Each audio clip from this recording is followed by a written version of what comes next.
Hello, I'm Susanna Brady, Chairman of the RISC Forum and Senior Vice President of Worldwide Sales and Marketing for Cobalt Digital. I'm here doing one of my favorite things, which is really to gather all my wonderful best friends, members of the RISC Forum. We all here today to talk a little bit about different aspects of history, implementation, and really hit some of the great milestones of this story that we've been building since 2017. So we're going to have several speakers, and I'll see you towards the end. Thank you very much. My name is Kieran Cunha. I'm the CEO of Open Broadcast Systems, a manufacturer of encoders and decoders, and I'm also one of the RIST Forum directors. As an early adopter of RIST, I found the ability to support multipath error correction a unique feature that RIST had, as well as the ability to use standard tools such as TCP dump to diagnose problems. This was in stark contrast to other technologies at the time. And so we had several customers in 2019 roll out RIST in major locations for very high profile feeds to large numbers of viewers. And these feeds stayed stable across multiple internet connections for many years. We're still passionate about using RIST. The capabilities of its multipath support are still superior to other protocols, and we still at this IBC are pushing it and recommending it to our customers today. And so I hope you use RIST further in your products. Thanks. So my name is Adi Rosenberg. I'm one of the members of the RIST activity group and member of the RIST Forum. I am the CTO and co-founder of Alphalinks.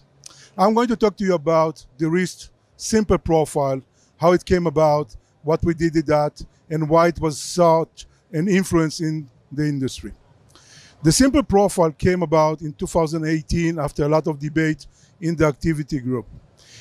We wanted to have something very fast that will work over unicast and multicast, have forward error correction enabled, have multipath capability so that the industry can integrate that into their workflows. Suddenly, we can have error queue, multipath, bonding in one single protocol, way ahead before other protocols that were at that same time.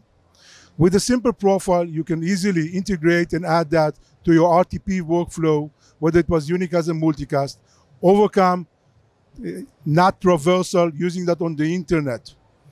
We can trim down packet recovery, move data between multiple links, and have a very solid and robust solution using the RIST simple profile. Of course, there were some IPR issues, but those were resolved as people contributed their knowledge and experience to the RIST community, and that people can use the RIST simple profile and have a very easy IPR sign-off with the vendor that owns the IPR. I have been using the RIST simple profile for many installations across the world. Interoperability between vendors was in breeze because it was RTP with RTCP recovery. And it was a very magnificent thing that we brought to the industry. Low delay, robust solution until the next profile came along.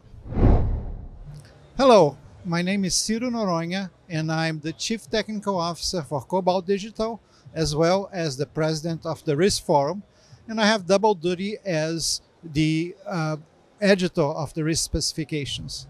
What I want to tell you today about is the history of RIST.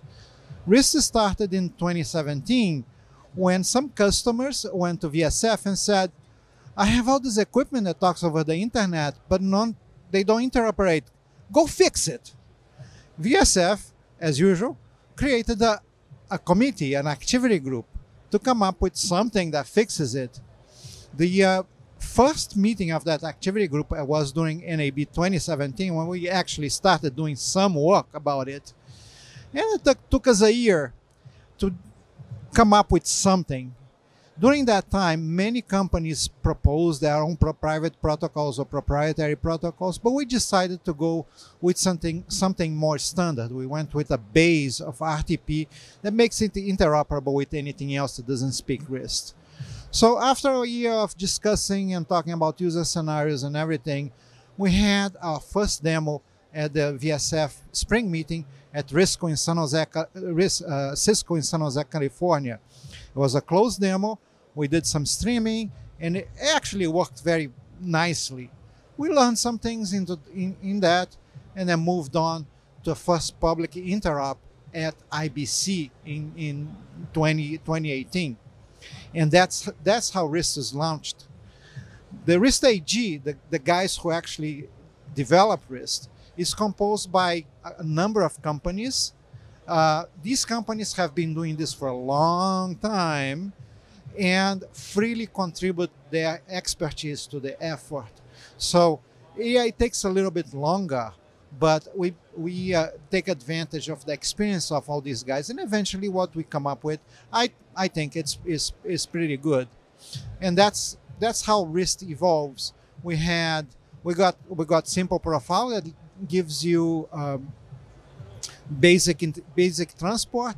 We got main profile that gives you security, and we've got advanced profile that gives you everything. And now we are working on ancillary things like receiver synchronization, source adaptation, a RIST relay. Some of these are published, some of these will be published shortly. So that's RIST for you. We move not very fast, but we get there with the best possible protocol.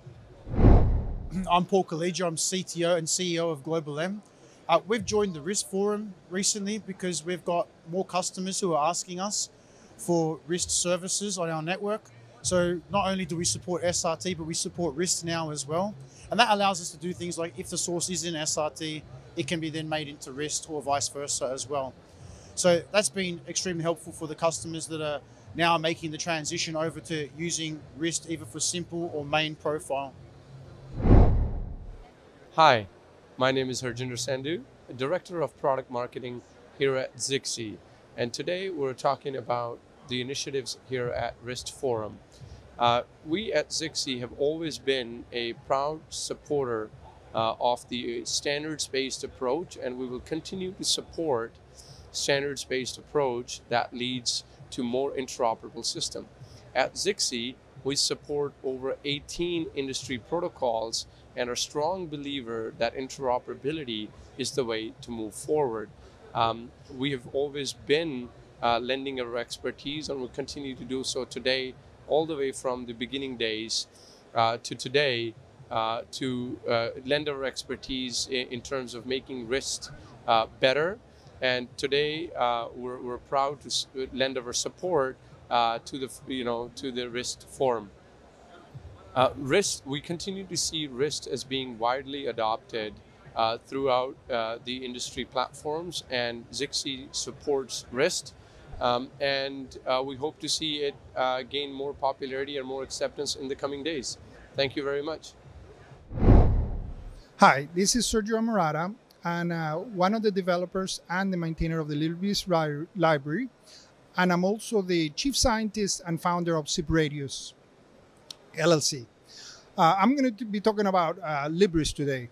The original Libris is interesting because ZipRadius had already a working library, a working code base for packet recovery back in 2014.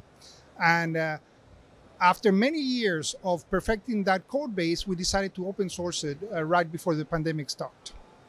The story then continues that we created an API for it, and there were a lot of participants because when the pandemic again started, there were a lot of people at home with free time, and that ended up giving us a really solid open source core of about 1,000 commits within a year and a half. The library is there to facilitate the adoption of the RIST protocol. For us, it has been a very rewarding experience. We don't necessarily make money from the library itself, although we use the library within our own products with a fancy user interface, and we make it a point to use the exact same version of the library that we publish. So there are no hidden features that we have that you don't have available in the open source community. We make the library BSD type 2 to make sure that everybody can use it even for commercial purposes without having to pay royalties. Our objective is to have the most wide adoption possible of the RIST protocol itself. The library after 2 or 3 years of existence, has matured and is available in a VLC video player in FFmpeg. It has been adopted by all the open source projects such as OBS. It is part of the packaging system of FreeBSD, of Debian, and the Mac Homebrew, and many others. So we hope that this wide adoption will make this interoperable protocol, available to anybody in broadcast or in mobile and any type of device, desktop device as well. Thank you. We're lucky to have our key contributors for the RISC Forum here today, getting together to talk about why we think this is such a great initiative and why it's so important for the industry. We all in this broadcast space know that reliability is the key to success when broadcasting content. You just want to make sure that your content is received and processed correctly on the other end. So that's the number one thing. Transport over IP, it's no different. It's the same thing. Today we have multiple vendors and content providers throughout the world really taking advantage of various standards and implementing their own version of the standards, which usually leads to very complicated solutions. So interoperability was deemed to be the second most important thing on distributing content, and SRT early on developed this own protocol developed by one company, and the RISC Forum saw the requirement to have a collaboration of companies to work together on something more broad and more complete. So we have to remember, we get asked all the time, what are the differences between SRT and RISC? And in a nutshell, SRT is unicast and is a single connection. RISC today is a collaboration of 260 company members throughout the world, with many dozens of implementations of RISC, both for contribution and distribution. So it's a much richer set of features and much more complete. Of course, we have a lot more contributors than being a single company, and we have a lot to offer. So if you're working with near perfect network environment, then you can go either with SRT or RISC. But of course, most of the cases, the network performance is less than ideal. And in that case, you will benefit from working with the security and reliability of RISC, and also all the additional features that we offer that no one else offers. So I just wanted to say that if you are interested in deploying RISC or working with RISC in any way, the VSF, the Video Services Forum, publishes for free, all the technical recommendations. And we also publish the guidelines for the implementations for users and vendors. So you can basically use all the free material to deploy RISC and to be able to be interoperable with all the other solutions out there. So if you have any questions, please contact the www.risc.tv. And again, hope to see you soon, and give us a shout. Thank you very much.